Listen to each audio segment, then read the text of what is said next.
Kalaulah kita berbicara tentang at-taqwa,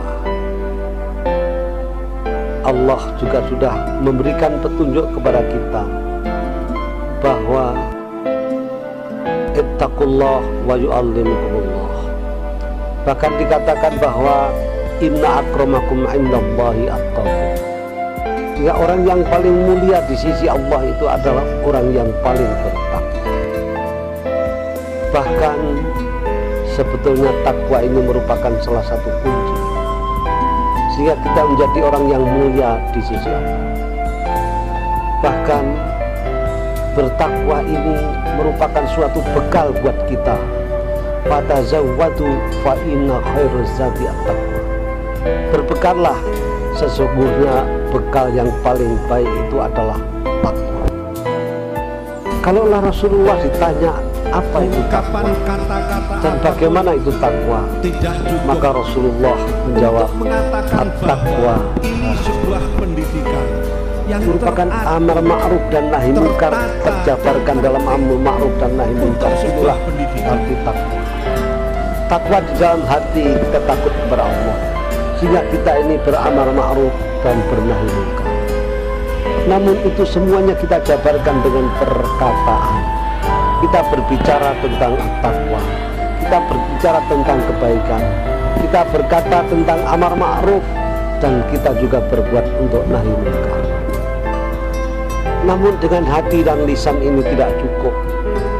Diperlukan pikiran-pikiran tentang takwa, tentang Islam, tentang iman, tentang berbagai macam kehidupan ini di dalam rangka bertakwa.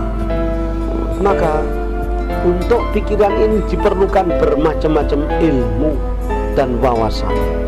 Wawasan seorang itu adalah wawasan berpikir, wawasan ilmu pengetahuan, wawasan pengalaman, dan adalah wawasan daripada bermacam-macam ilmu yang diberikan kepada kita. Maka marilah kita belajar dengan bermacam-macam ilmu pengetahuan dan pengalaman yang kita dapatkan untuk di dalam rangka meningkatkan takwa kita, sehingga kita menjadi manusia yang paling dimuliakan oleh Allah. Maka daripada itu, wujud takwa yang kita jabarkan dengan lisan dan pikiran perlu kita jabarkan dengan perbuatan. Perbuatan berupa amal kebajikan apapun yang kita kerjakan, kalau bisa kita kerjakan secara maksimal dan bekerja keras untuk membuat sebuah prestasi dalam rangka bertakwa. Kerja keras ini perlu kita jabarkan dengan berpikir keras, kita jabarkan dengan bekerja keras, bekerja memanage waktu, memanage pikiran, memanage perbuatan, dan memanage bermacam-macam permasalahan di dalam diri kita, di dalam alam semesta, di dalam pergaulan kita dengan manusia, dan pergaulan kita dengan Allah. Kerja keras dengan perbuatan ini tentunya sangat kurang. Perlu kerja keras di dalam bersabar, bekerja keras di dalam bertawakal, kerja keras di dalam bersabar. Yang ketiga, yang keempat adalah kerja keras di dalam berdoa kepada Allah Subhanahu wa ta'ala. Keras kita berdoa, keras kita bekerja, keras kita bersabar, dan juga keras kita berpikir untuk menunaikan ibadah kepada Allah. Dengan cara ini insya Allah kita akan bisa meningkatkan diri kita semaksimal mungkin. Dengan hati kita bertakwa, dengan lisan kita bertakwa, dengan pikiran kita bertakwa, dan berbuat, bekerja, berpikir. Itulah arti sebuah takwa. Maka marilah kita meningkatkan wujud manusiawi kita dengan bekerja, berbuat, berpikir, dan merasakan segala hal, dan bersabar dalam bermacam-macam hal.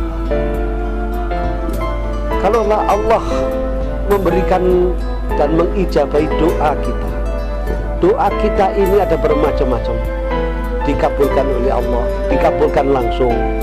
Yang kedua diganti yang lebih baik, dan yang ketiga ditangguhkan nanti di dunia, dan yang keempat adalah ditangguhkan nanti di hari akhirat.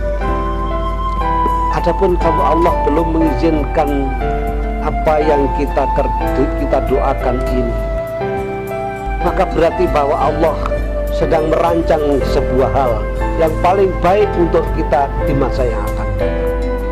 Kalaulah itu diberikan langsung oleh Allah ketika kita berdoa, berarti Allah mencintai kita. Tapi kalau itu nanti belum diberikan kepada kita dan ditangguhkan sebentar dan diganti dengan yang lain yang lebih baik, maka Allah sedang menguji kesabaran kita. Mari kita bersabar, mari kita bersyukur, dan mari kita beriktikad baik kepada Allah dan husnudzon kepada Allah. Allah sedang merancang sesuatu hal yang paling baik buat kita di masa yang akan datang. Namun percayalah, intang surullah yang surkum wa yusabbit aqdamahum. Kalau kita memenangkan Allah, pasti Allah memenangkan kita. Bahkan kalau kita ini berdagang dengan Allah, maka tidak akan pernah rugi sama sekali. Mari kita berdagang kepada Allah, berdagang dengan Allah, bukan sekedar berdagang dengan manusia. Berdagang dengan manusia kadang-kadang rugi lahir, rugi batin, rugi material, dan rugi moral. Kerugian-kerugian ini ada dalam manusia. Tetapi kalau kita ini berdagang dengan Allah, maka insya Allah tidak akan pernah rugi.